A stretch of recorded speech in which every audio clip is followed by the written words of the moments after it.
the Nokodemion story, and evolutive perspective. People who come across the Billy Meier information and find it credible are confronted with a lot of mind-blowing, eye-opening information, some of which takes quite a lot of digesting, since, of course, our view of many things has been turned totally upside down by it. But among all those things, perhaps the most challenging is this. Not only are we called upon to consider that Billy Meier's spirit form is that of the one true prophet for planet Earth, prophet equals sign teacher of the creational-natural laws and recommendations, which has performed that role over millennia in the form of 7 prophets of the same lineage, reaching back to the time of Adam. No, it's not only that.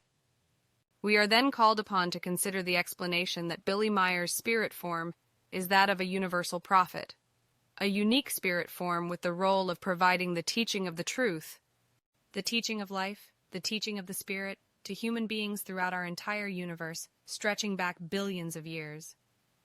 I know that for me this has just been too much to digest all at once. And only now do I seem to have the energy to give the Nokodemion story the necessary space and thought. Up until recently, I found the story just too much. Too big, too old, too unique, too strange. The only true prophet of the whole universe, the likes of which there had never been before him, and never would be again. But I finally had a bit of an aha moment while reading Bernadette Brand's book about it again recently. For the same reason the explanations about the recommended structure of the family made sense to me at last, I came to appreciate the rightness of the only one prophet idea by contemplating how it serves evolution and is the product of evolution. Only that perspective helped me to stop thinking it sounded too incredible or too contrived, although I never doubted its truth despite my inability to understand. In stark contrast to the story around Christianity's Jesus, for example, the story of Billy Meier's spirit form is all to do with the result of a normal and gradual process of evolution, making that person equal by nature to every other human being, and thus the same as everyone else, only just much further along the natural evolutionary path. The uniqueness comes about due to the necessarily one-off form the universal prophet role has to take for it to be effective. More on that soon. All this teaching of life, teaching of the truth, teaching of the spirit, is based on the teaching that everything evolves. Even the creation itself evolves and is not perfect. How does a creation evolve? A creation evolves by eventually producing a self-thinking being, the human being, conscious of his/her own consciousness, who develops love, knowledge, and wisdom, which is stored in its pure essence in the human being's spirit. How do human beings develop that love, knowledge, and wisdom? It is through life experience, through striving. Part of that is that we share information to help each other, and we devise methods and systems that are beneficial for our wider community. While a simple member of a tribe may develop a simple tool to aid his or her community, at the other extreme, the wisest of the wise is devising a way to spread the best available teaching of life, the spiritual teaching, across the entire universe. Each group or village has a member who is a little or a lot more knowledgeable and wise than the others, and can thus teach, and earns respect due to his or her valuable contribution.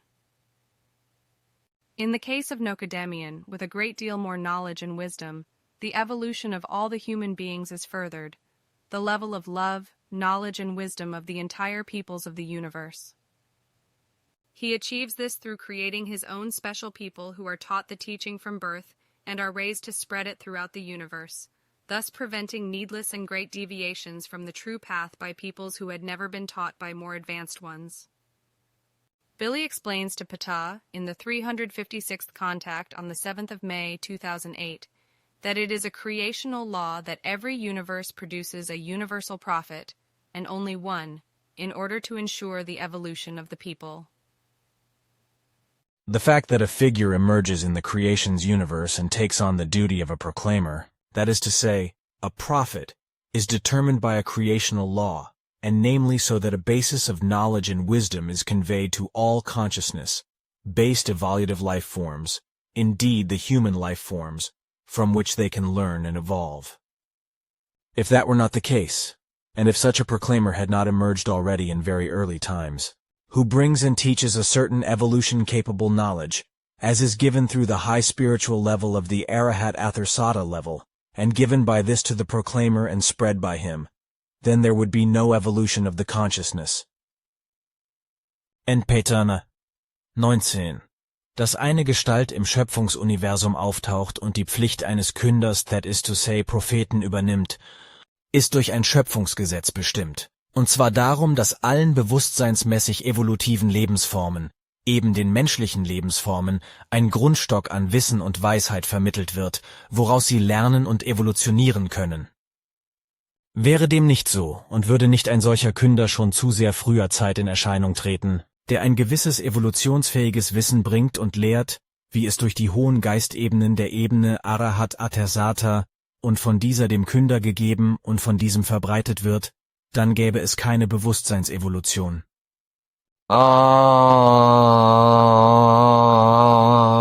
Billy explains, the information is then spread verbally by the peoples and is also spread via the collective subconsciousness and other swinging waves ever further into the entire universe. So the development of knowledge and wisdom once begun cannot be stopped. Now the question arises, how did Nokodemion create his special human beings? Bernadette Brand explains p. 12 second paragraph that Nokodemion created his first peoples around 9.6 billion years ago, partly through normal and artificial conception, as well as through the bringing together of groups of existing peoples, and also through clones. Nokodemion schuf vor etwa 6 Milliarden Jahren teilweise durch normale und künstliche Zeugung sowie durch Zusammenführung von Gruppen bestehender Völker wie auch durch Klonen seine ersten neuen Völker, die zum Teil durch Geistformen aus dem Neugeistformenpool der Schöpfung belebt wurden.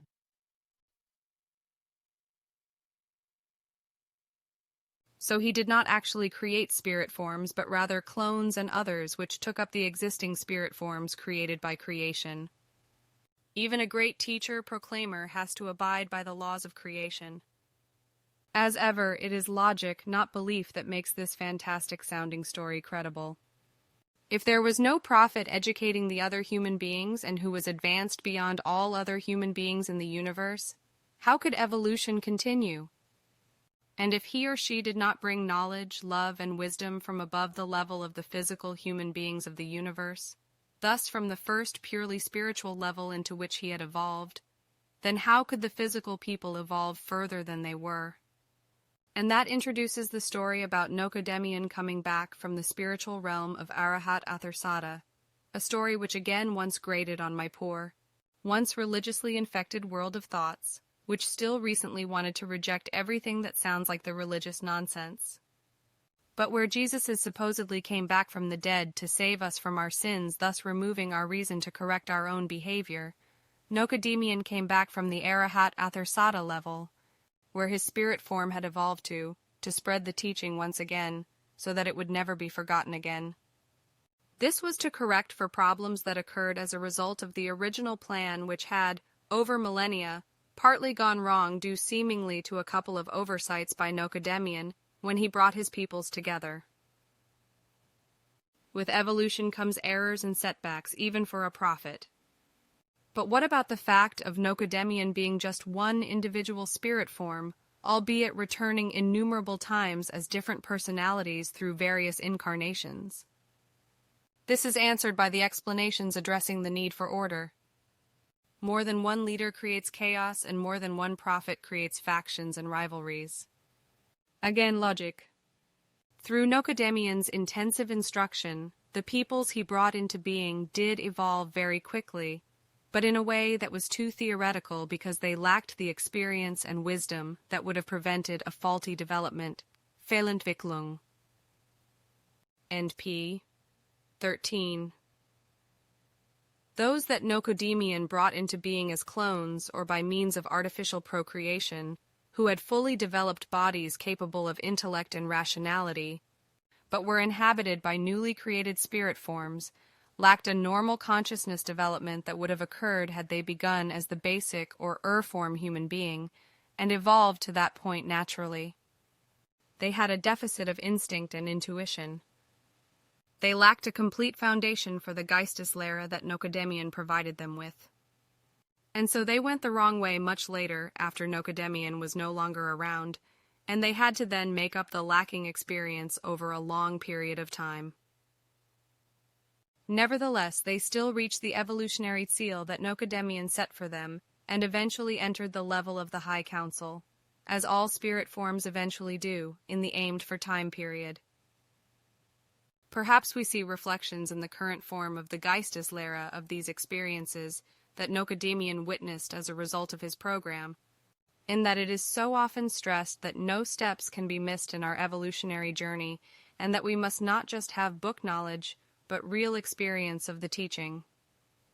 However, it is easy to prematurely try to assess the merit of the great plan. Experience tells interested readers that huge amounts of relevant information still just hasn't been provided to us to fill the story out. Nonetheless, the whole story provides huge and quite refreshing perspectives about all sorts of things, such as the nature of the natural process of making errors and correcting them, even in the case of the universal prophet.